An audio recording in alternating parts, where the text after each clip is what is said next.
Hi, I'm in Majorca and this is the launch of the BMW S1000R. It's 4 years since BMW launched the S1000RR, which came from nowhere to dominate the large capacity super sports class with its combination of 190 horsepower 4-cylinder engine, superb handling and sophisticated electronics. Now BMW are aiming to have a similar impact on the super naked class with the S1000R. Its engine is based on the RR's 999cc 16-valve unit, revised with a new cylinder head, camshafts, injection system and 4-into-1 exhaust.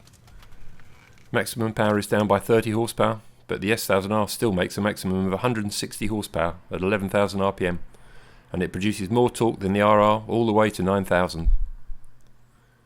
Its twin-spar aluminium frame is based on the S1000RR's, revised with slightly more relaxed steering geometry and a longer wheelbase to give extra stability.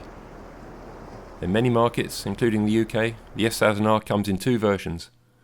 Alongside the standard model with its 2 riding modes and basic ASC traction control is this high specification S1000R Sport.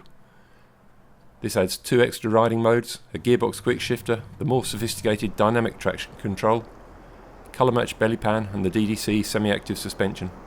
The raised one-piece handlebar gives a pretty upright riding position with a fairly low seat and footrest slightly lower than the RR's. There's not much wind protection from the tiny fly screen, but despite all its power, the BMW is very easy to ride. The engine is superb, combining raw rev-happy feel with a smoothness and flawless throttle response in all the riding modes, and very strong low-range delivery. In road mode, the suspension is very compliant, giving a comfortable ride in town despite the fairly thin seat. When you start braking or accelerating harder, there's a bit of pitching, as you can see here. The DDC semi-active system means that at the press of a button to Dynamic or Dynamic Pro mode, you can firm up the ride. You then get superbly taut and controllable handling, as the bike showed on these twisty roads in Majorca. The S1000R weighs 207 kilos with fuel, so just over 450 pounds, so it's virtually the same weight as the RR. It steers very precisely, yet despite the high bars and exposed riding position, it's also very stable under acceleration and at higher speeds. This engine's rev limit is at 12,000 RPM, 2,000 RPM lower than the RR's, so it hasn't quite got the same top-end performance. But it compensates for that with extra torque in the mid-range, and you're never more than a twist of the throttle away from fierce acceleration. Top speed is over 160 miles an hour if your neck muscles are up to it, and the sweet gearbox and efficient quick shifter make the bike accelerate even quicker. Yet the power is also superbly controllable, and the excellent DTC traction control system is there when the sticky Pirelli Diablo Rosso Corsa tyre eventually reaches the limit of its grip.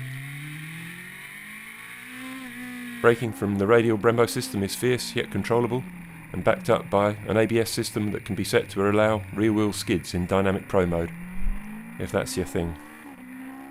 Super naked bikes aren't built primarily for practicality, but the BMW is more versatile than most. Of course, there's very little wind protection, so like any super naked, the RR isn't really the bike for long trips or bad weather, but it comes with heated grips which are an accessory with a standard bike. Other accessories include a bigger fly screen, more comfortable seats, as well as luggage and tuning parts. And the S1000R's final weapon is a price that's every bit as competitive as its performance. 4 years after the S1000RR arrived and went straight to the top of the Super Sports division, it looks as though the S1000R has done exactly the same thing again in the Super Naked class.